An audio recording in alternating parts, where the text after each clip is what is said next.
Halo semuanya, kembali lagi di Ari Syahab Motovlog Pemula. Teman-teman, ini video kedua gua selama jadi motovlog dan memiliki Kawasaki W175 ini kurang lebih hampir 2 bulan atau 3 bulan ya. Beli pada saat itu 3 Oktober. Sekarang udah Desember. Hampir 3 bulan lah ya. Banyak banget pengalamannya walaupun cuma sekedar 3 bulan ya. Seperti yang gue bilang tadi, ini video kedua. Video pertama itu pas momennya 11 hari. Beli motor 11 hari, gue bikin konten dan mau servis ke Om Reno waktu itu. Jadi emang pengalaman karena masih baru kali ya, masih baru dan excitednya juga masih tinggi gitu. Terus jadi mungkin di beberapa isi dari video pertama itu unek-unek tentang pelayanan dari bengkel Om Reno gitu, tentang motor gue ini. Dan gue nggak nyangka banget ternyata antusiasnya tuh sebegitunya audiensnya gitu tentang keluh kesah gue membeli motor Kawasaki W175 ini gitu. Nah, gua bakal nge-share experience setelah pemakaian 2 bulan, hampir 3 bulan menggunakan Kawasaki W175 ini. Yang di video pertama sebelumnya itu kan gua 11 hari ya. 11 hari pemakaian dan bener-bener emang gondrong doang, gak ngerti motor sih, bener sih. Jadi pure gue serahkan itu ke bengkel Om Reno. Nah, dan gue nggak balik lagi dengan alasan tertentu ya, maksudnya karena jauh juga gitu kan, dan kayaknya cukup effort deh kalau ke sana gitu kan. Kayaknya gue nyari bengkel-bengkel yang dekat-dekat sekitar gue aja gitu. Ternyata banyak banget masukan di video pertama ya, di 11 hari gue membeli motor ini. Ternyata banyak juga teman-teman yang peduli sama gua dan Kawasaki W175 ini. Banyak yang sharing juga tentang, "Bang, itu ininya dicopot, nanti dalamnya karatan," gitu kan. Karena kan gua nggak tahu ya, karena ya mungkin looknya keren aja gitu diperban-perbanin gitu. Ya mungkin biar nggak terlalu panas juga ya, tapi ternyata iya bener juga. Di beberapa titik ada yang karatan juga, bener. Paling nanti rencananya mau gua upgrade atau mungkin gua ganti knalpot yang versi Royal Enfield, kayak yang dak gitu deh kayaknya. Kemungkinan ya nanti kalau ada modal, semoga ada modal, gua kan banyak duit. Semoga gitu. Terus banyak banget sharing. Gua kan sempet nanya tuh, ini worth it nggak dengan harga segini mendapatkan kualitas Kawasaki W175 segini. Banyak yang bilang worth it juga, banyak kadang-kadang karena ya masih orian semua dari mesin. Ada juga yang bilang banyak kok yang beli tapi emang kacau banget gitu. Untungnya gue nih masih yang lumayan adem gitu motornya ya, nggak yang neko-neko. Terus gue juga nge-share tentang bracket yang di belakang itu yang kayak behel ya, behel buat naruh tas touring. Kan udah cukup karatan ya, saranin buka aja, kalau enggak dibersihin atau dipilok gitu biar nggak menyebar ke seluruh rangka gitu. Bagus-bagus sih masukannya gitu kan.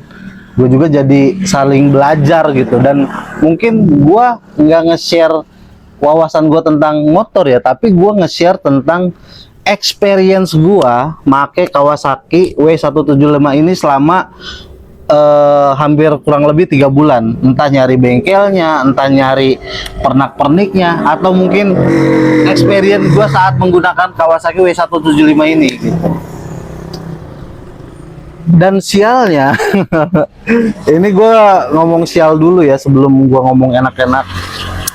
Di pas tanggal ketiga sebulan gua pemakaian Kawasaki W175 ini, gua mengalami musibah, gua kecelakaan dan Gua sendiri pun nggak yang terlalu gimana ya, nggak luka parah gitu, karena kecelakaannya emang nggak yang terlalu parah, cuman emang kayaknya walaupun motornya besar agak cukup ringkih juga sih, bukannya ringkih ya, emang keras juga sih tabrakan. Jadi tabrakannya itu posisinya kayak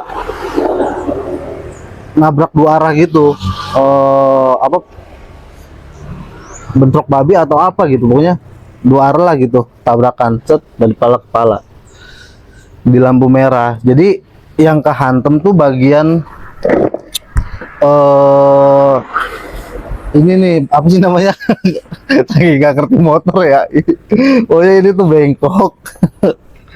As ini bengkok sampai bener-bener ke dalam ya. Ini bengkok, terus ini juga bengkok nih. Untung ada ini ya. Ini penting juga ternyata tahu. Nah, yang besi untuk nge-cover mesin ini. Coba mungkin kalau nggak ada ini, langsung kenanya ke tangki. Tangkinya auto penyok pasti ya. Kena ini dulu, ngantem ini dulu. Untungnya ada ini nih. Makanya kalau misalkan teman-teman punya motor yang ada tangkinya, kayak pasang ini deh, behel yang di mesin ini deh. Biar kalau misalnya kenapa-napa, semoga nggak kenapa-napa ya. Kenapa-napa tuh ngantemnya ini dulu gitu. Jadi aman, ini ya sama sekali nggak kena. Stang bengkok, pokoknya nanti gua lihat kasih fotonya, cuman kayaknya fotonya kurang jelas gitu deh, karena emang malam kan. Gua tabrakan itu, kecelakaan itu jam 2 sampai jam 2 menuju ke jam 3 malam, dan posisinya tuh kayak adu banteng. Oh iya, adu banteng gitu. Jadi dari arah berlawanan nabrak ke gua kan, set. Gua mah diem aja karena emang posisi gua pas, cuman yang dari arah berlawanan itu ngabisin lampu merah gitu. Jadi posisi gue juga sebenarnya salah sih. Jadi lu tahu gak sih kalau misalnya di lampu merah kan transisi antara merah, kuning, ke hijau. Kita kuning aja kadang-kadang udah kayak mau balapan kan, udah cepet banget gitu startnya. Jadi pas di kuning gue udah langsung start tuh, belum ke hijau udah langsung start. Sedangkan yang di lawan arah itu kan dari transisi ke hijau ke merah ya, jadi dia ngabisin lampu merah terakhir tuh. Nggak sadar gue juga karena udah malam kan, ngantuk gitu.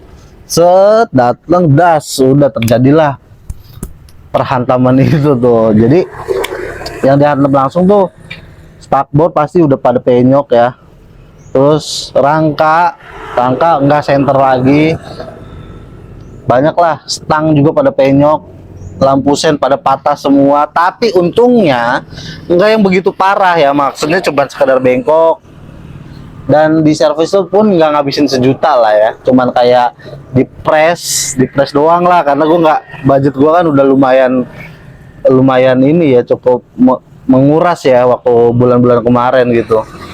Jadi di press doang, rangka belakang sama as. Gue ganti stang lagi, stang camar ya, cuman agak lebih tinggi stangnya gitu.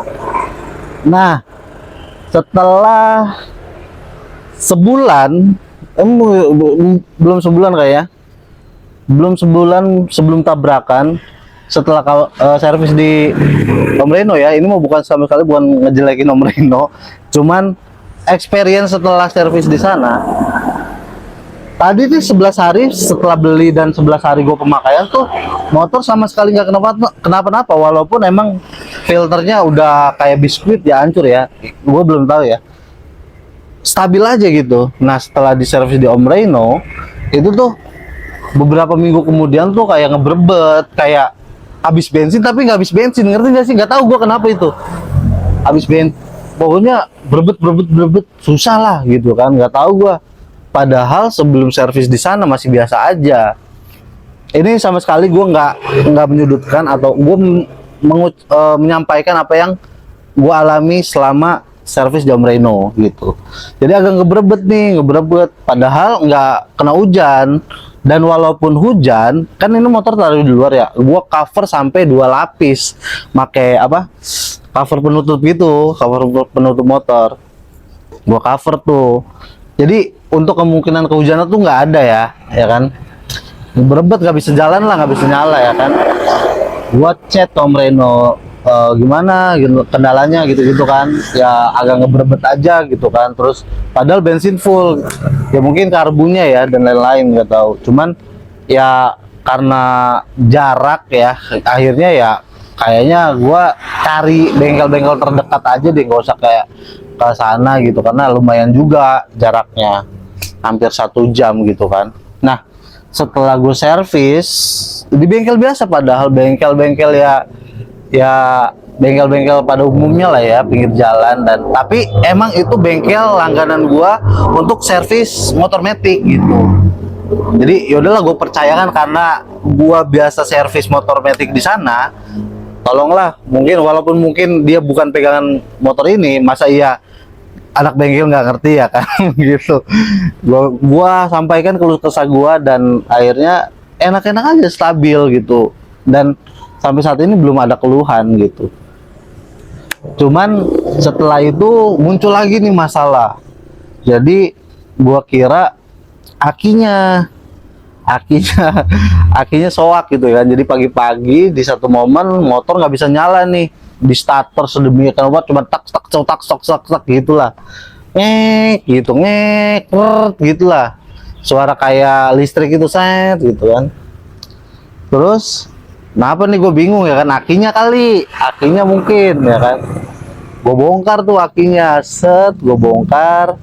Yang gue beli baru sampai beli baru untuk mastiin ya kalau akinya yang sebelumnya disetrum dulu, terus gue beli baru juga gitu. Pas pakai beli baru juga sama aja nih, apanya ya, gue bingung nih. Ternyata emang tolol banget gue ya, emang aduh, udah buang-buang nggak apa-apa, tapi akinya lumayan sih buat cadangan kan, nggak masalah juga gitu. Akhirnya gue ke bengkel lagi deh, yang tempat langganan gue itu tadi. Gue sotoy aja beli aki gitu kan, sebelum ngecek. Gue bawalah ke sana, set. Pas dia, oh ini masih keringnya putus kan. Goblok banget, yang kan di bendik starter kan ada sikring yang biru-biru itu ya, kecil ya. Ini masih keringnya putus nih. Untung ada cadangannya di belakangnya kan, jadi tinggal ganti doang. Ya Allah, kata gue, hal-hal sekecil itu ya. Maksudnya ya, satu emang gue nggak ngerti motor basicnya, dan kedua ya, langsung motor beginian gitu, jadi kayak gelagepan aja gitu ya. Jadi situasi kecil tuh kayak gimana sih nih gitu kan, nggak ngerti.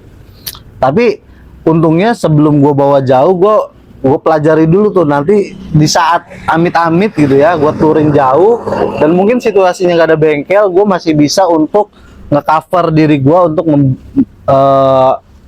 ngebetulin si Kawasaki WZ75 gue ini alias Zoro gitu. Itu selanjutnya, selebihnya sih nggak ada yang aneh-aneh ya, udah aman semua setelah sikring itu.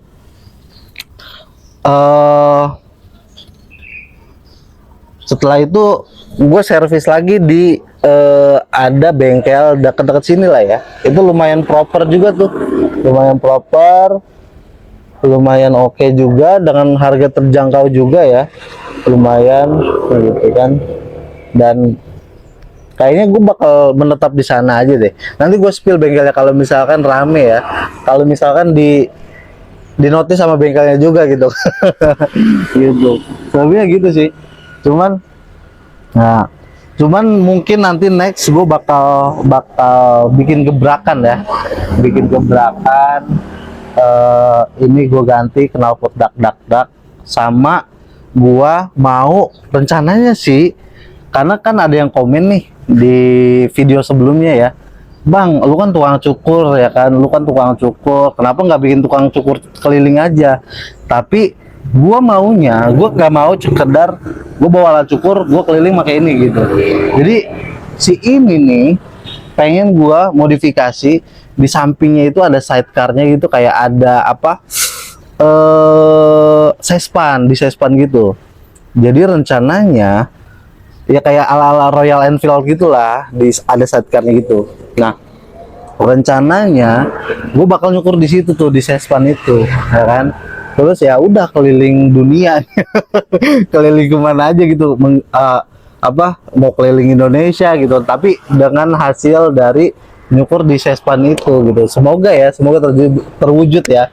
Dan walaupun mungkin nggak keliling Indonesia, minimal pas libur konten lah ya nyukur di Sespan itu ya. Tapi semoga itu terwujud, semoga video ini juga jadi afirmasi ya, dan kalian juga semoga support gua. Mungkin kalian ada yang tahu kenalan orang yang bisa bikin Sespan, orang yang bisa ngerakit atau ngebentuk Sespan sebagus itu, dan untuk sesuai dengan nyukur rambut ya.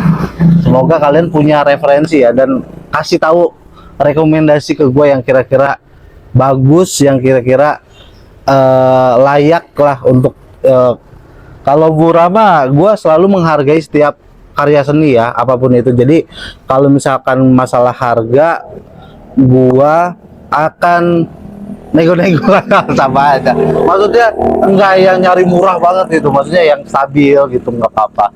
Tapi ya bener-bener worth it gitu. Oke, mungkin segitu aja kali ya di video kedua di Ari Syahab Channel di sebagai motovlog pemula. Mungkin kalau ada yang kurang-kurang atau mungkin ada saran lagi tentang W175 ini, bisa komen-komen aja, bisa bantu sharing aja, bisa kasih tahu gue lebih banyak tentang pemahaman tentang Kawasaki W175 ini yang katanya nih marak di Facebook. Ini tuh lagi anjlok banget, katanya kurang ajar ya, pada kayak dijual sampai 13 juta, 12 juta, udah parah banget sih kayak. Makanya kita para pecinta Kawasaki W175 ini harus melestarikan dia. Udah kayak ini ya, udah kayak budaya sejarah. Pokoknya gitulah teman-teman ya. Dukung terus channel ini, semoga lebih berkembang, semoga lebih maju, dan mungkin kalian teman-teman baru gua melihat progres gua dari nol banget sampai entah kapan gua sebesar itu. Semoga kalian adalah teman gua dari nol yang menemani gua, yang support gua gitu sampai gua sebesar nanti ya. Amin. Dadah.